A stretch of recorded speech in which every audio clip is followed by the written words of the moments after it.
राष्ट्रपति द्रौपदी मुर्मू ने पीएम मोदी को दिया सरकार बनाने का न्योता। कल शाम 7:15 बजे होगा शपथ ग्रहण समारोह। मोदी तीसरी बार बनेंगे देश के प्रधानमंत्री। कल एनडीए की बैठक में पीएम मोदी संसदीय दल के नेता चुने गए। मीटिंग में राजनाथ सिंह ने प्रस्ताव रखा। चंद्रबाबू नायडू, नीतीश कुमार, चिराग शिंदे सहित कई नेताओं ने समर्थन दिया। एनडीए की बैठक में गर्मजोशी के साथ प्रधानमंत्री मोदी का स्वागत हुआ। तीसरी बार मोदी सरकार के लगे नारे। पीएम मोदी ने संविधान को किया प्रणाम। एनडीए संसदीय दल की बैठक में नेता चुने जाने के बाद पीएम मोदी बोले, हमारा ये अलायंस सच्चे अर्थ में भारत की आत्मा है। नए कार्यकाल में देश की आशा आकांक्षाओं को पूरा करेंगे। कल होने वाले शपथ ग्रहण समारोह के लिए वैश्विक नेताओं के पहुंचने का सिलसिला आज से शुरू। बांग्लादेश की पीएम शेख हसीना, मालदीव के राष्ट्रपति मोहम्मद मुइज्जू आज दिल्ली पहुंचेंगे। नेपाल के पीएम पुष्प कमल, श्रीलंका के राष्ट्रपति रानिल विक्रम सिंघे भी कल आएंगे भारत। भूटान के प्रधानमंत्री, मॉरिशस के प्रधानमंत्री शपथ ग्रहण समारोह में होंगे शामिल। शपथ ग्रहण समारोह के लिए G20 वाली सिक्योरिटी का इंतजाम। जमीन पर आर्म फोर्सेस तो आसमान से स्नाइपर करेंगे निगरानी। एआई सर्विलांस सिस्टम की भी ली जा रही है मदद। दिल्ली में शपथ ग्रहण समारोह से पहले सुरक्षा की तैयारियां जोरों पर। पुलिस के बड़े अधिकारियों ने राष्ट्रपति भवन का मुआयना किया। बीजेपी अध्यक्ष जेपी नड्डा के घर मंत्रिमंडल को लेकर बड़ी बैठक हुई। एनडीए के घटक दलों के नेताओं से नड्डा, शाह और राजनाथ ने मुलाकात की। जेडीयू को मिल सकता है 4 मंत्री पद। जेपी नड्डा ने सभी सहयोगी दलों के प्रमुखों से एक-एक करके मुलाकात की। मंत्रालयों के बंटवारे को लेकर नेताओं के बीच चर्चा हुई। मंत्रालय पर मंथन के लिए आरएलडी प्रमुख जयंत चौधरी, अजित पवार, प्रफुल्ल पटेल जेपी आवास पहुंचे और राजनाथ सिंह, अमित शाह भी मौजूद रहे। जेपी नड्डा से मुलाकात कर चिराग पासवान बोले, ये एक शिष्टाचार बैठक है, कोई खास चर्चा नहीं हुई, हमने एक दूसरे को बधाई दी। रिपब्लिकन पार्टी ऑफ इंडिया ए के नेता और राज्यसभा सांसद रामदास अठावले ने कहा कि अगर मुझे मंत्री पद नहीं दिया जाता तो भी हम एनडीए के साथ काम करेंगे, हम मोदी के साथ रहेंगे। टीडीपी के राष्ट्रीय महासचिव नारा लोकेश ने कहा, चुनाव के नतीजे आते ही एन चंद्रबाबू नायडू ने पीएम मोदी और अमित शाह को फोन कर शुभकामनाएं और बिना शर्त समर्थन की पेशकश की। टीडीपी सांसद राम मोहन नायडू ने कहा, स्पीकर पोस्ट को लेकर कहीं कोई चर्चा नहीं। कुछ मंत्रालय जो आंध्रा के विकास के लिए जरूरी हैं, उन पर जरूर चर्चा होगी। टीडीपी सांसद कृष्णदेव राय ने कहा कि हमारा फोकस मंत्री पद पर नहीं है, आंध्र प्रदेश के विकास पर ज्यादा है। केंद्र से ज्यादा आर्थिक मदद मिल सके, इस पर हमारी पार्टी का फोकस है। छत्तीसगढ़ के पूर्व सीएम भूपेश बघेल ने कहा, आंध्र प्रदेश बिहार दोनों के लिए विशेष राज्य का दर्जा की मांग है। विपरीत विचारधारा के बावजूद टीडीपी जेडीयू ने मजबूरी में गठबंधन किया। TDP chief N Chandrababu Naidu 12 जून को तीसरी बार आंध्र प्रदेश के मुख्यमंत्री के रूप में शपथ लेंगे। केसरपल्ली आईटी पार्क में सुबह 11:30 बजे शपथ ग्रहण कार्यक्रम होगा। आंध्र प्रदेश में टीडीपी के कार्यकर्ताओं का वाईएसआरसीपी नेता के घर पर हमला। जमकर किया पथराव। वी वामसी के घर की सुरक्षा बढ़ाई गई। आंध्र प्रदेश के अमरावती में एसएवी यूनिवर्सिटी के वाइस चांसलर पर हमले का दावा। वाईएसआरसीपी का दावा, टीडीपी कार्यकर्ता हमला कर उप कुलपति से मांग रहे हैं इस्तीफा। कांग्रेस का पीएम मोदी पर तीखा हमला। कहा, मोदी के बयान बताते हैं कि वो सुधरे नहीं। पीएम मोदी से ज्यादा अंतर से तो अमेठी से जीते किशोरी लाल शर्मा। अगली बार जनता ये एक्ट निकाल देगी। कांग्रेस ने एनडीए का बताया नीतीश नायडू डिपेंडेंट अलायंस। मतलब पवन खेड़ा ने कहा कि 10 साल में कभी एनडीए का नाम नहीं लिया। सहयोगियों को भी मालूम, मोदी की कोई गारंटी नहीं। महाराष्ट्र के पूर्व मुख्यमंत्री पृथ्वीराज चौहान ने पीएम मोदी के तीसरे टर्म के लिए शुभकामनाएं दी। कहा, अब 2014-2019 जैसी स्थिति नहीं, अब गठबंधन में सरकार चलाने की चुनौती है। एनडीए की बैठक में आरएलडी चीफ जयंत चौधरी को मंच पर स्थान नहीं मिलने पर एसपी ने उठाया सवाल। एक्स पर लिखा, बीजेपी की जाट समाज से नफरत और चौधरी चरण सिंह के प्रति झूठे सम्मान का भंडाफोड़ हो गया। कांग्रेस वर्किंग कमेटी और संसदीय दल की बैठक आज। राहुल गांधी को संसद में नेता विपक्ष चुनने की मांग कर सकते हैं कई नेता। कांग्रेस की बैठक में लोकसभा चुनाव के नतीजों पर चर्चा होगी। संसदीय दल में बैठक में सभी नवनिर्वाचित सदस्यों के शामिल होने की खबर है। कांग्रेस ने इस बार 99 सीटें जीती हैं। सुबह 11 बजे होटल अशोक में शुरू होगी सीडब्ल्यूसी की बैठक। दोपहर करीब 1 बजे होगी कांग्रेस की प्रेस कॉन्फ्रेंस।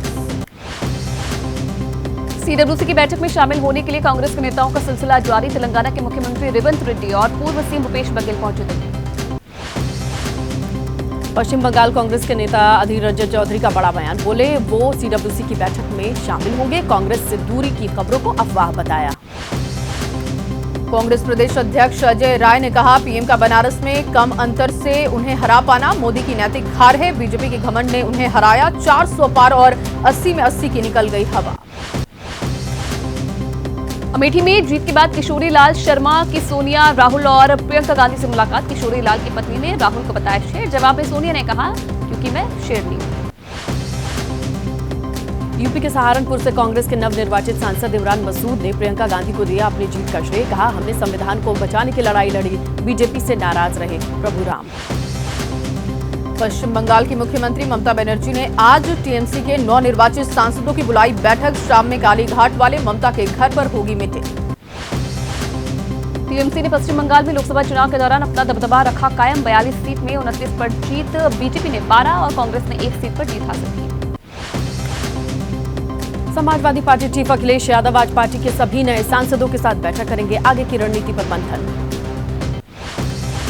एसपी नेता शिवपाल यादव ने एबीपी न्यूज से बातचीत में कहा कि बीजेपी के घमंड से उनकी हार हुई, अगर यूपी में आज विधानसभा चुनाव हो जाए तो अखिलेश योगी की जगह बन जाएंगे मुख्यमंत्री। समाजवादी पार्टी के नवनिर्वाचित सांसद आरके चौधरी का बीजेपी पर आरोप, बोले दलित नेताओं को बीजेपी के नेता काम नहीं करने देते, फिर चाहे वो कौशल किशोर हो या कोई और। संसद भवन से मूर्ति हटाने को लेकर कांग्रेस हमलावर, पवन खेड़ा ने कहा नेताजी की वजह से बदली जा रही है गांधी, अंबेडकर, शिवाजी की मूर्तियों की जगह। कांग्रेस नेता नसीम खान का एनडीए सरकार पर निशाना, कहा अब की बार बैसाखी की सरकार बनी है, ज्यादा दिनों तक नहीं चलेगी। पप्पू यादव का एनडीए पर तंज, कहा ये सरकार साल भर से भी ज्यादा नहीं चलेगी, नीतीश और नायडू हैं गांधी विचारधारा के लोग। पप्पू यादव ने किया साफ, इंडिया गठबंधन के साथ बने रहेंगे। बीजेपी केंद्रीय चुनाव समिति सदस्य राज्यसभा सांसद डॉक्टर लक्ष्मण ने कहा यूपी के नतीजों की समीक्षा करेंगे, आरक्षण, संविधान जैसे मुद्दों के असर पर मंथन होगा। योगी सरकार के मंत्री सुरेश खन्ना ने यूपी में बीजेपी की हार को लेकर दिया बयान, कहा अयोध्या में हजारों करोड़ के विकास की अनदेखी कर लोगों ने जातिवाद के नाम पर वोट किया। दिल्ली सरकार में मंत्री आतिशी ने कहा देश में पेपर लीक के लिए जानी जाती है बीजेपी की सरकारें, जहां भी बीजेपी सरकार वहां पेपर लीक होते हैं। मनोज तिवारी पर बोले खेसारी लाल यादव, भोजपुरी के लिए उन्होंने आवाज नहीं उठाई, भोजपुरी को भूल गए, क्षेत्र का विकास करने लगे, मुझे भी इस बात का दुख है। बेगूसराय से चुनाव जीतने वाले बीजेपी सांसद गिरिराज सिंह का कांग्रेस पर हमला, बोले 3 चुनाव में 99 नहीं पार कर पाई कांग्रेस, आज जश्न मना रही है। लोकसभा चुनाव में एमवीए के बेहतरीन प्रदर्शन के बाद कांग्रेस नेताओं ने शरद पवार और उद्धव ठाकरे से मुलाकात की। प्रदेश की 48 में से 30 सीट पर महाविकास अघाड़ी ने जीत दर्ज की है। मुंबई में बीएसई दफ्तर के पास कांग्रेस का प्रदर्शन, कई नेताओं को पुलिस ने हिरासत में लिया, शेयर मार्केट घोटाले का आरोप, जेपीसी की जांच की मांग। महाराष्ट्र के सांगली से जीत दर्ज करने वाले निर्दलीय सांसद विशाल पाटिल ने कांग्रेस को अपना समर्थन दिया, कांग्रेस से बागी होकर विशाल पाटिल ने लड़ा था चुनाव। महाराष्ट्र में लोकसभा चुनाव में महायुति के खराब प्रदर्शन को लेकर मंथन शुरू हो गया है। विधायक संजय सिरसाट ने कहा कि सर्वे के नाम पर सीटें बदलने से हुआ नुकसान, विधानसभा चुनाव में नहीं करेंगे गलती। आरएलपी प्रमुख हनुमान बेनीवाल ने कहा मुझे इंडिया गठबंधन की बैठक में नहीं बुलाया गया तो मैं भी एनडीए के साथ नहीं जाऊंगा, अग्निवीर योजना को खत्म कराना चाहते हैं हनुमान बेनीवाल। जेडीयू प्रवक्ता केसी त्यागी के अग्निवीर योजना को लेकर दिए गए बयान पर बीजेपी नेता अजय आलोक ने कहा एनडीए की बैठक में इस मुद्दे पर होगी चर्चा, विपक्ष जानबूझकर इसको दे रहा है धूप। खेसारी लाल यादव ने नीतीश से अपील की आप किसी भी गठबंधन में रहिए, बस लोगों को रोजगार दे दीजिए, बच्चों को शिक्षित कर दीजिए और अस्पताल बना दीजिए। नवनिर्वाचित सांसद पप्पू यादव ने तेजस्वी यादव को बताया अहंकारी, कहा हमारी और तेजस्वी की विचारधारा अलग अलग, अहंकार नहीं होता तो हम 25 से अधिक सीटें जीत लेते। बीजेपी नेता और अभिनेत्री कंगना रनौत को थप्पड़ मारने वाली सीआईएसएफ महिला कांस्टेबल पर धारा 323 और 341 के तहत मुकदमा दर्ज हुआ, पुलिस ने अब तक नहीं किया गिरफ्तार। कंगना रनौत को थप्पड़ मारने वाली सीआईएसएफ जवान कुलविंदर कौर की मां वीर कौर ने अपनी बेटी का बचाव किया, कहा कंगना ने कुछ कहकर उनकी बेटी को उकसाया होगा, कंगना पर गलत बयानबाजी करने का आरोप लगाया। सीकर के नवनिर्वाचित सांसद अमरा राम ने कंगना थप्पड़ कांड को जायज ठहराया। सीआईएसएफ महिला कांस्टेबल का पक्ष लेते हुए कहा, मैं उस जाबाज सुरक्षाकर्मी को धन्यवाद देना चाहूंगा। शिरोमणि अकाली दल की सांसद हरसिमरत कौर बादल ने कंगना रनौत को नसीहत दी। कहा, हाईकमान को खुश करने के बजाय समझे अपनी जिम्मेदारी, बेहुदा टिप्पणी करने पर ही ऐसा रिएक्शन आता है। नीट परीक्षा परिणामों को लेकर यूपी के कानपुर में छात्र छात्राओं का प्रदर्शन। परीक्षा परिणाम से असंतुष्ट छात्रों ने कोचिंग सेंटर्स पर किया प्रोटेस्ट, जताया आक्रोश। उड़ीसा के भुवनेश्वर में गरीब छात्रों ने नीट क्वालिफाई करके इतिहास रचा। जिंदगी फाउंडेशन के 20 गरीब पृष्ठभूमि के छात्रों को सफलता मिली। असम के मुख्यमंत्री आज पहुंचेंगे अयोध्या, रामलला के दर्शन करेंगे हिमंता बिस्वा शर्मा। यूपी के सीएम योगी की मां सावित्री देवी को ऋषिकेश एम्स में भर्ती कराया गया है। अस्पताल के मुताबिक आंखों से संबंधित दिक्कत। उत्तराखंड कैबिनेट मंत्री धन सिंह रावत ने जाना हाल। कानपुर की एमपी एमएलए कोर्ट ने एसपी विधायक इरफान सोलंकी सहित 5 आरोपियों को 7 साल की सजा सुनाई है। आगजनी कांड का दोषी करार दिया। कोर्ट के फैसले से इरफान सोलंकी की विधायकी भी चली गई। केजरीवाल के निजी सचिव विभव कुमार की जमानत याचिका खारिज। स्वाति मालीवाल ने कहा, उन्हें और उनके परिवार को धमकियां मिल रही हैं। बांग्लादेश के सांसद की हत्या का मामला है। एक और आरोपी नेपाल से गिरफ्तार किया गया। सांसद की हत्या के बाद भाग गया था नेपाल। झांसी में लड़की को गोली मारने वाला गिरफ्तार। पुलिस के मुताबिक लड़की के बात नहीं करने पर आरोपी ने मार दी थी। उत्तर प्रदेश के प्रतापगढ़ में ग्राम प्रधान की गला रेतकर हत्या। आम के बाग में खड़ी कार से शव बरामद। गाजियाबाद में प्रॉपर्टी डीलर की हत्या का पुलिस ने खुलासा किया। बिजनेस पार्टनर ने घर में बुलाकर 20 करोड़ की प्रॉपर्टी के लालच में हत्या की।